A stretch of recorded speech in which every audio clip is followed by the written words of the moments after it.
यह कहानी अमेरिकी लेखक जैक लंदन के द्वारा लिखे गए novel the call of the wild पर आधारित है। The call of the wild अर्थात जंगल का बुलावा। इस कहानी में हमें दिखाया गया है कि किस तरह एक समझदार और वफादार डॉग बक अपने वास्तविक घर यानी कि जंगल पहुंच जाता है। अगर आप डॉग लवर हैं तो यह मूवी आपको एक बार ज़रूर देखनी चाहिए। कहानी की शुरुआत में हमें दिखाया गया है कि कनाडा के यूक्रेन में चमकती हुई पीली धातु यानी कि सोने की खदान है। कई लोग अपनी किस्मत आजमाने यूक्रेन की ओर जाने लगते हैं और अपना सामान ले जाने के लिए बड़े और मजबूत कुत्तों को साथ ले जाते हैं। सीन बदलता है और हम आते हैं कैलिफोर्निया के सेंट क्लारा शहर में। यहाँ बक नाम का एक डॉग रहता है। ये डॉग सेंट बर्नार्ड और स्कॉच शेफर्ड का मिक्स ब्रीड है। ये बहुत ही शरारती और खुरापाती होता है।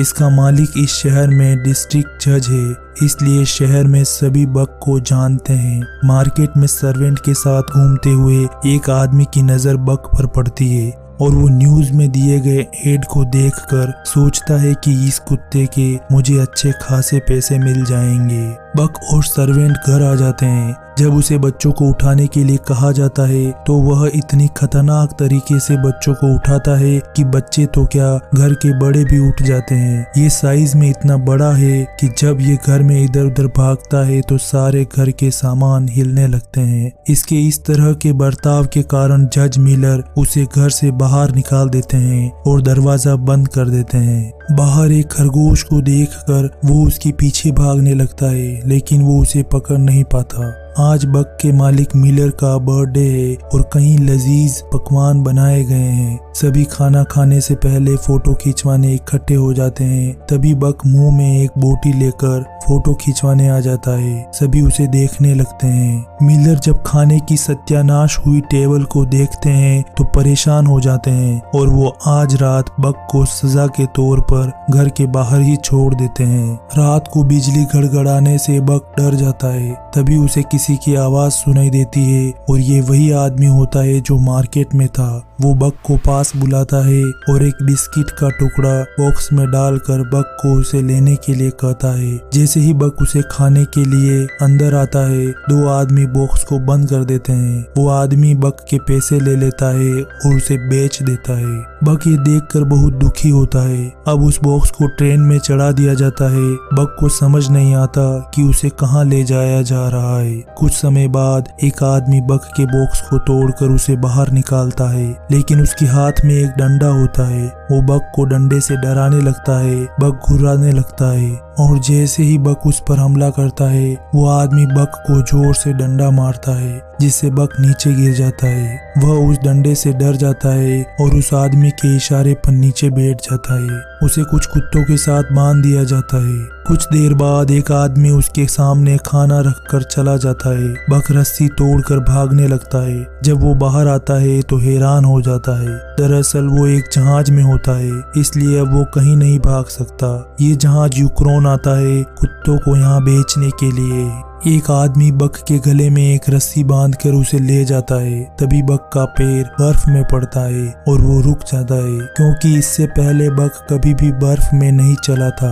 वो आदमी उसे आगे खींचता है और बक ऐसे चलता है मानो कि उसके पैरों में मेहंदी लगी हो। तभी बक स्नोफॉल को देखकर आकर्षित होता है और उससे खेलने लगता है। जब वो आदमी उसे खींचता है तो बक रस्सी से निकलकर भाग जाता है और वो आदमी उसके पीछे भागता है। सीन बदलता है और हम एक आदमी जॉन थॉर्टन को देखते हैं जो अपने घर को बेचकर इस इलाके से जा रहा होता है। रास्ते में वो बक से टकरा जाता है। वो बक को अपना ध्यान रखने को बोलकर अपना सामान उठाकर चला जाता है, लेकिन उसका हारमोनियम वहीं छूट जाता है। बक उसे अपने मुंह में लेकर बजाते हुए जॉन को देने आ जाता है। जॉन ये देखकर खुश होता है और बक को थैंक्स करता है। तभी वो आदमी आकर बक को वापस पकड़ लेता है और अपने साथ ले जाता है। वो आदमी इस इलाके का कुत्तों का सेल्समैन होता है। वो बक को दूसरे कुत्तों के साथ बेचने के लिए अपने बाड़े में बंद कर देता है। तभी पेरोल्ट नाम का एक आदमी आता है और उसे बक पसंद आ जाता है। वो उसे खरीद लेता है और अपने साथ ले जाता है। दरअसल पेरोल्ट लेटर्स पहुंचाने का काम करता है। वो बक को लेकर अपनी असिस्टेंट फ्रैंकोइस के पास आता है। वो कहती है कि हमें 2 कुत्तों की जरूरत है, लेकिन पेरोल्ट कहता है कि देखो तो इसकी साइज, ये अकेला ही 2 के बराबर है। अब पेरोल्ट बक को अपने दूसरे कुत्तों से मिलवाता है, जिनका लीडर स्पिट्स नाम का डॉग होता है। ये बहुत ही डोमिनेंट टाइप का डॉग होता है। पेरोल्ट सभी को जाने का रास्ता दिखाता है और उनको बग्गी में बांध देता है। अब वो चलना शुरू करते हैं, लेकिन बक बर्फ में दौड़ नहीं पाता है। वो दूसरे कुत्तों के साथ तालमेल नहीं बिठा पाता। जैसे ही वो थोड़ा दौड़ने की कोशिश करता है, रास्ते में एक खरगोश को देखकर बैलेंस बिगाड़ देता है और बग्गी सहित सभी बर्फ में जाकर गिरते हैं। पेरोल्ट बक को मोटिवेट करता है और फिर से उसे प्रैक्टिस करवाने लगता है। रास्ते में वो थक कर गिर जाता है, क्योंकि वो इससे पहले कभी इतना नहीं चला था। रात में उसे ठंड का एहसास होता है और वो पेरोल्ट के टेंट में जाकर फ्रैंकोइस को बाहर धकेल कर खुद सो जाता है। फ्रैंकोइस जग जाती है और बक को टेंट से बाहर भगा देती है। तभी उसे एक काला भेड़िया दिखाई देता है। बक उससे डर जाता है और पीछे हटता है। पीछे वो एक दूसरे सोए हुए डॉग से टकरा जाता है। वो वापस सामने देखता है तो उसे वहाँ कोई नहीं दिखाई देता। दरअसल वो बक के लिए एक शक्ति का प्रतीक होता है, जो उसका मार्गदर्शन करता है, ताकि बक अपनी ताकत और शक्ति को पहचान सके। अब वो डॉग अपनी जगह छोड़कर दूसरी जगह खड्डा करके सो जाता है। बक उसकी जगह जाकर सो जाता है और उसे समझ आता है कि बर्फ में ठंड से बचते हुए किस तरह सोना है। दूसरे दिन वो फिर से अपने काम पर निकल जाते हैं। रास्ते में जमी हुई झील पर बक फिसलने लगता है, लेकिन जैसे तैसे वो लेटर्स को अपनी जगह पहुंचा देते हैं। रात में सभी को एक एक मछली खाने को दी जाती है, लेकिन स्पिट्स अपनी मछली खाकर एक दूसरे डॉग की मछली छीन लेता है। बक ये देखकर अपनी मछली उस डॉग को दे देता है और सभी डॉग्स हैरानी से उसकी ओर देखने लगते हैं। अगले दिन वो फिर से काम पर लग जाते हैं। रास्ते में एक जगह वो चट्टान से उतरते हैं और स्पिट्स पानी पीने लगता है। जब दूसरे डॉग्स पानी पीने उसके पास आते हैं तो वह गुर्रा कर उन्हें डराने लगता है। जब बक ये सब देखता है तो वो एक दूसरी जगह गड्ढा करके पानी निकाल देता है और सभी डॉग्स वहाँ पानी पीने लगते हैं। स्पिट्स ये देखकर गुर्राने लगता है। कुछ ही समय में बक बग्गी चलाने में परफेक्ट हो जाता है। एक दिन रास्ते में फ्रैंकोइस और पेरोल्ट जमी हुई झील को ध्यान से देखते हुए धीरे धीरे बग्गी को लेकर आगे बढ़ रहे होते हैं। बक भी ये देख रहा होता है। तभी एक जगह से बर्फ टूट जाती है और फ्रैंकोइस अंदर गिर जाती है और पानी के बहाव में बह जाती है। पेरोल्ट उसे बचाने दौड़ता है। ये देख बक तेजी से दौड़ता हुआ पानी में कूद जाता है और फ्रैंकोइस को पकड़ लेता है और बाहर निकलने की कोशिश करने लगता है। तभी उसे वो काला भेड़िया दिखाई देता है और वो उसकी ओर भागता हुआ बर्फ तोड़कर बाहर आ जाते हैं। पेरोल्ट फ्रैंकोइस को खींचकर बाहर निकाल लेता है, लेकिन तभी बक वापस पानी में बह जाता है। पेरोल्ट उसे बचाने के लिए इधर उधर भागने लगता है और एक जगह बर्फ तोड़ने की कोशिश करने लगता है। तभी कोई उसे एक बड़ी लकड़ी ला कर देता है। वो उससे बर्फ तोड़ने लगता है, लेकिन जैसे ही वो साइड में देखता है तो वह बक होता है। दरअसल बक अपने आप को बचा लेता है।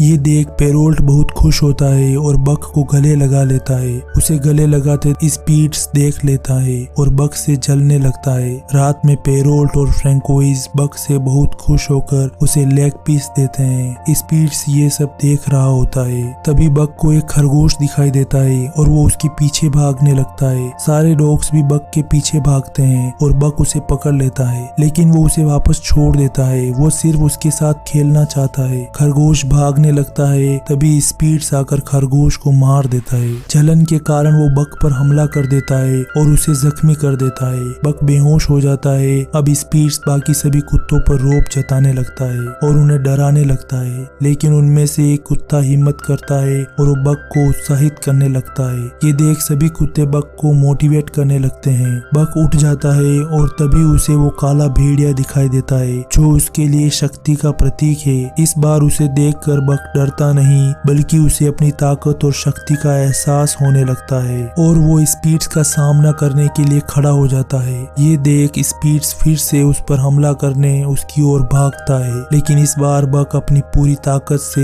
एक ही वार में स्पिट्स को धूल चटा देता है। अब सभी डॉग्स बक को अपना लीडर मान लेते हैं। स्पिट्स अपनी हार स्वीकार कर लेता है और वहाँ से चला जाता है। अगली सुबह जब पेरोल्ट स्पीड्स को आवाज लगाता है तो वो उसे कहीं नहीं दिखाई देता। वो उसके बिना ही जाने का फैसला करता है और सोलेक्स नाम के एक डॉग को आवाज देता है, लेकिन वो आगे नहीं आता बल्कि बक सबसे आगे आ जाता है क्योंकि सभी डॉग उसे लीडर मान चुके थे। लेकिन पेरोल्ट ये नहीं जानता है। वो बक को समझाता है कि सोलेक्स को 5 साल का एक्सपीरियंस है और तुम इस काम में नए हो, लेकिन बक नहीं हिलता। पेरोल्ट और फ्रैंकोइस उसे खींच कर पीछे ले जाते हैं और सारे डॉग ये सब देख रहे होते हैं। वो सोलेक्स को आगे लाता है लेकिन सोलेक्स लीडर बनने से मुकर जाता है। ये देख पेरोल्ट परेशान हो जाता है क्योंकि वो लेट हो रहे होते हैं और वो मजबूरन बक को लीडर बना देता है। जैसे ही वो रवाना होते हैं बक और सारे डॉग इतनी तेजी से भागते हैं कि पेरोल्ट को विश्वास नहीं होता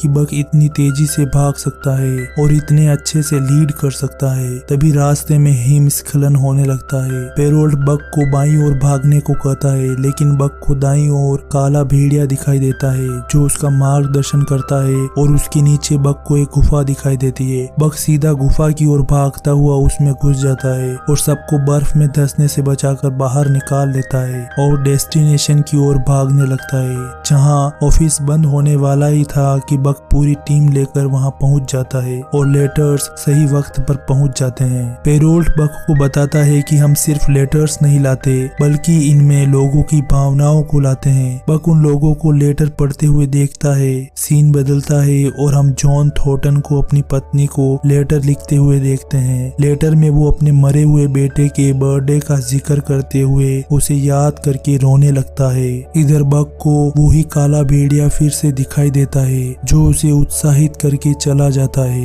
अगली सुबह जॉन लेटर लेकर भागने लगता है क्योंकि वो लेट हो गया होता है। बक और पेरोल्ट लेटर्स लेकर निकल जाते हैं लेकिन जैसे ही बक जॉन के हाथ में लेटर देखता है वो रुक जाता है और उसके हाथ से लेटर लेकर फ्रैंकोइस को दे देता है। अगले दिन जब वो फिर से उसी जगह लेटर लाता है तो उसके लिए एक सरकारी लेटर आता है जिसमें बताया जाता है कि अब लेटर्स का काम बंद कर दिया गया है और लोगों को टेलीग्राम मिलेंगे, तुम डॉग्स को बेचकर वापस आ जाओ। इसलिए पेरोल्ट को मजबूरन बक और सारे डॉग्स को बेचकर जाना पड़ता है। एक बार फिर बक अपने मालिक को खो देता है और वो बहुत दुखी हो जाता है। कुछ दिन बाद हेल नाम का एक आदमी बक सहित सभी कुत्तों को खरीद लेता है। वो सोने की तलाश में अपना भारी भरकम सामान बग्गी में लाद देता है जिसे खींचने में बक और उसकी टीम को परेशानी होने लगती है। तभी जॉन उन्हें देखता है और हेल को समझाता है कि अभी गर्मी का मौसम आने वाला है और बर्फ पिघलने वाली है। तुम्हें अभी सोने की तलाश में नहीं जाना चाहिए, नहीं तो कुत्तों समेत तुम सभी बर्फ में धंस कर मारे जाओगे। लेकिन हेल उसकी बात नहीं मानता और सभी डॉग्स को लेकर निकल जाता है। रास्ते में एक घाटी में बक और उसकी टीम इतने भारी भरकम सामान को नहीं खींच पाते और फिसल जाते हैं। ये देख हेल उनको पीटना शुरू कर देता है। दूसरी तरफ जॉन पिघलती हुई बर्फ को देखकर बक को बचाने के लिए निकल जाता है। इधर हेल डॉग्स पर जुल्म करता हुआ आगे बढ़ रहा होता है और बक बेहोश हो जाता है। हेल बक को गोली मारने लगता है लेकिन तभी जॉन वहां पहुंच जाता है और हेल पर गन तान कर उसे धकेलते हुए कहता है कि झील पर जमी बर्फ कभी भी पिघल सकती है और ये डॉग्स तुम्हारी जान बचाना चाहते हैं। और अब जॉन बक को बग्गी से अलग कर देता है। हेल उसकी बात नहीं मानता और बाकी के डॉग्स को लेकर निकल जाता है। जॉन उसे लास्ट बार और सचेत करता है लेकिन वो नहीं सुनता और चला जाता है। जॉन बक को खींचकर अपने घर ले आता है। बक इतना ज्यादा थक जाता है कि पूरे 2 दिन तक वो सोता रहता है। 2 दिन बाद जब वह उठता है तो वो जॉन के पास आता है और सामने पिघलती झील को देखकर उसे अपने साथी याद आते हैं। जॉन उसे बताता है कि तुम्हारे साथी मारे गए, तुम 2 दिन तक मेरे पास सोते रहे। ये सुनकर बक बहुत निराश हो जाता है। जॉन बक को फ्री कर देता है कि तुम चाहो तो यहाँ रह सकते हो वरना तुम जा सकते हो। अब वो एक बार में जाकर विस्की पीने लगता है। बक उसका पीछा करते हुए बार के बाहर आ जाता है और खिड़की से जॉन को देखता है। तभी हेल बार में घुसता है और जॉन पर हमला कर देता है। वो जॉन को पीटने लगता है और उसी वक्त बक हेल पर टूट पड़ता है। दूसरे लोग बक को पकड़ लेते हैं। हेल सभी को कहता है कि इसका कुत्ता कुत्ता खूंखार है, इसे गोली मार दो।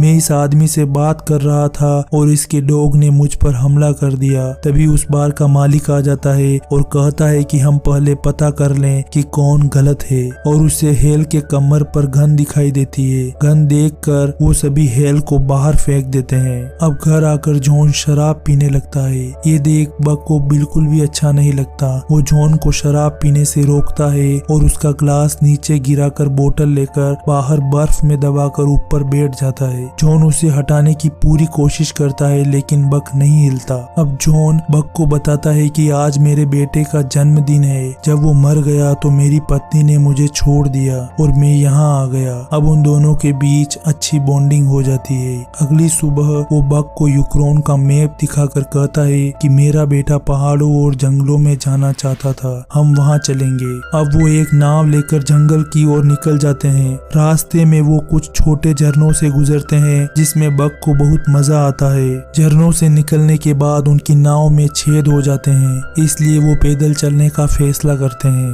दूसरी तरफ हेल जॉन के घर आता है उससे बदला लेने, लेकिन उसे घर पर कोई नहीं मिलता। वो वहाँ मैप देखता है और उसके हिसाब से जॉन को ढूंढने निकल जाता है। इधर जॉन और बक अपने डेस्टिनेशन मतलब कि पहाड़ों से घिरे जंगल के बीच पहुंच जाते हैं। थोड़ा आगे चलने पर वो एक नदी के किनारे पुरानी झोपड़ी देखते हैं और वहाँ सफाई करते हैं। रात होते ही वो सोने लगते हैं। तभी कुछ भेड़ियों की आवाज आती है और बक डर जाता है। जॉन उसे बताता है कि ये तुम्हारे पूर्वज यानी कि भेड़िए हैं और अब वो सो जाते हैं। अगली सुबह जॉन नदी में नहाता है। बक उसे देख रहा होता है। तभी जॉन को एक सोने का टुकड़ा मिलता है। अब वो दोनों रोजाना सोना ढूंढने में अपना समय बिताने लगते हैं। एक दिन सोना ढूंढते हुए बक को कोई भागता हुआ दिखाई देता है। जॉन उसे जाकर देखने को कहता है और अंधेरा होने से पहले लौटने को कहता है। बक उसके पीछे भागने लगता है। रास्ते में उसे एक भालू दिखाई देता है। वो उससे डर जाता है और आगे भाग जाता है।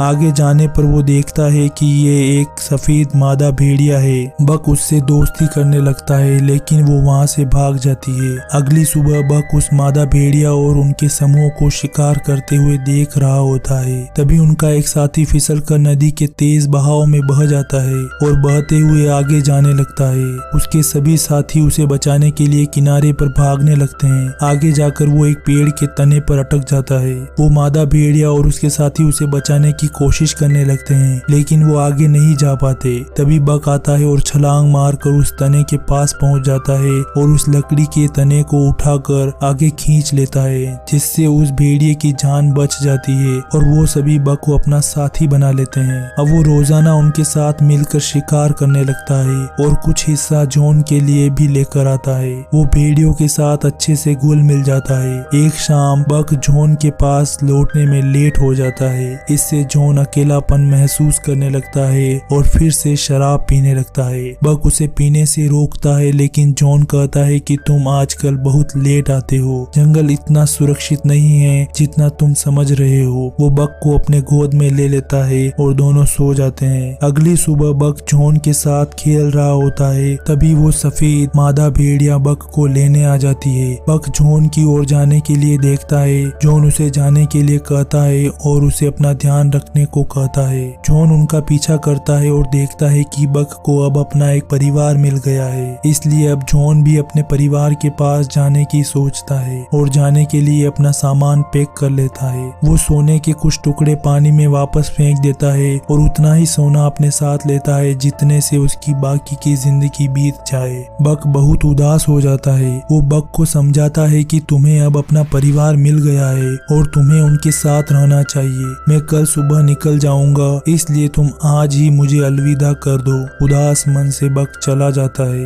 रात में जॉन को कुछ आवाज सुनाई देती है। वो बाहर आकर देखता है तो उसे कोई नहीं दिखाई देता। तभी दरवाजे के पास एक गोली लगती है और जॉन नीचे गिर जाता है। लालटेन गिरने से आग लग जाती है। इधर बक को कुछ अजीब महसूस होता है और वो उठ जाता है। दूसरी तरफ हेल जॉन को मारने आया होता है। जॉन गेट के पीछे छुपकर उसकी बंदूक पकड़ लेता है और दोनों लड़ने लगते हैं। इस बीच हेल जॉन को गोली मार देता है और सोने के बारे में पूछता है। जॉन उसे अपनी जेब में पड़े बचे हुए टुकड़े दे देता है। फिर भी वो जॉन को जान से मारने लगता है। तभी बक आकर उसकी बंदूक गिरा देता है और उसे धकेलता हुआ आग में फेंक देता लेता है और हेल मर जाता है। बक जॉन के पास आकर उसे सहारा देकर बिठाता है। जॉन बक को समझाता है कि अब से ये जंगल ही तुम्हारा घर है और जॉन मर जाता है। अगली सुबह बक उसी जली हुई झोपड़ी की ओर देखकर जॉन को याद कर रहा होता है। तभी वो सफेद मादा भेड़िया आकर उसे सांत्वना देती है और अपने साथ चलने को कहती है। बक उसके साथ चला जाता है। अब कुछ समय बाद वो मादा भेड़िया बक के 2 छोटे बच्चों को जन्म देती है और बक भेड़ियों का सरदार होता है।